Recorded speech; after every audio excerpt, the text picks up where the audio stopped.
Bullshit. How has your role as a leader changed during this crisis?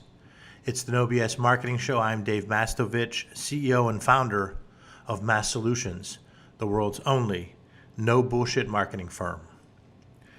COVID-19 has changed us all and changed our work life and personal life dramatically the last couple of months.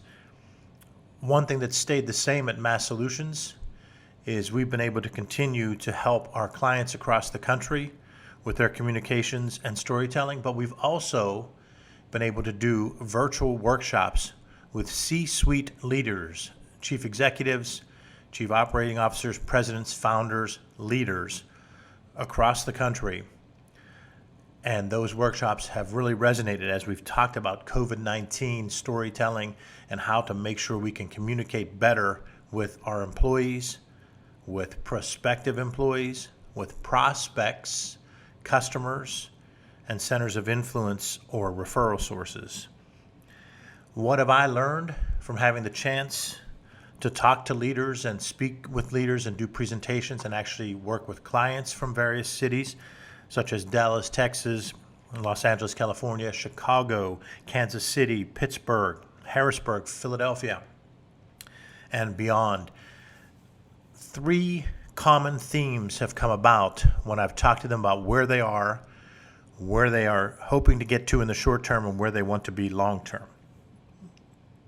Those three traits start with number one, adapt. Leader after leader that I've talked to has said how they and their team have adapted in various ways to try to keep as many employees working as possible, to keep as many customers buying as possible, to continue their selling process, and to continue their operational process. When I say adapt, it's how quickly were leaders able to change their style, change their communication methods, change their operational processes. And the ones that I've talked to across the country that, in my opinion, are succeeding, although they're still nervous and concerned and caring and compassionate about their employees, and they've sometimes had to do reduced workloads or furloughs or change shifts, what they've done has been able to continually communicate. So part of your adapting is to communicate. If you think you've communicated enough, you've probably communicated half as much as you should have communicated. And that's the big difference. The companies that are keeping their employees motivated and working, and that are keeping their clients satisfied and maybe beyond satisfied, are the ones that have creatively told their story to those various target markets that I mentioned again and again. So the first thing is adapt. How have we adapted at Mass Solutions?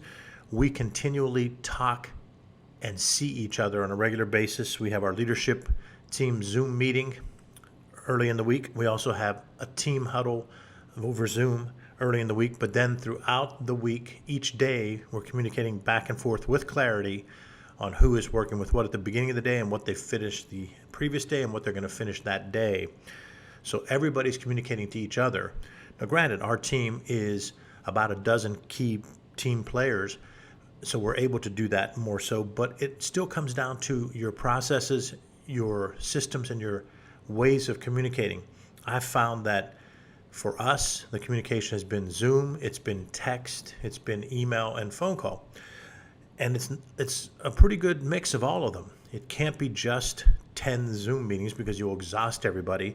It can't be no Zoom meetings and a bunch of texts because that won't get you the clarity. It can't be Glip, our online version of Slack and so forth. It can't just be that. It has to be email in addition to that because of some detail and the ease of search, and some phone calls, one-on-one phone calls. So that's how we've adapted. But across the country, I've seen similar adaptations of leaders adjusting very quickly and moving forward in as positive a fashion as they can. The second thing that I've noticed is that innovate is the second key point. You adapt and you innovate.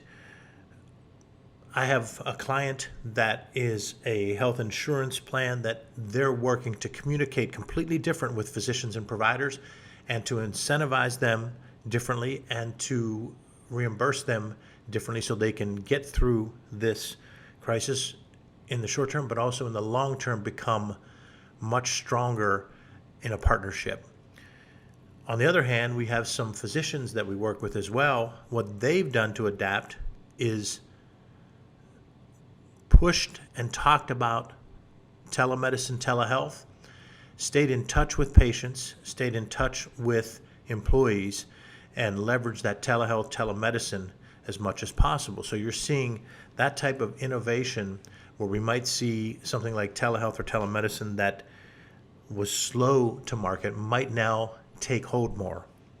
At Massolutions, we've been able to innovate. We've come up with 2 new products to help our clients tell their stories to their key target markets while we're in this situation where we can't all be together and we can't come on site to do storytelling projects and video and so forth.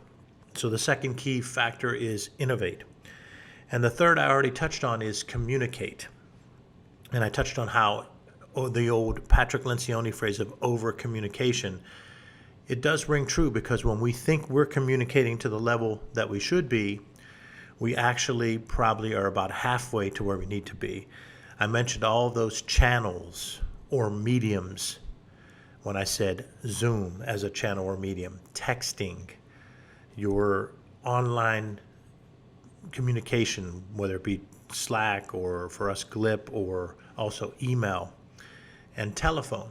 Those are 4 major different channels that we need to communicate with, and we need to over communicate.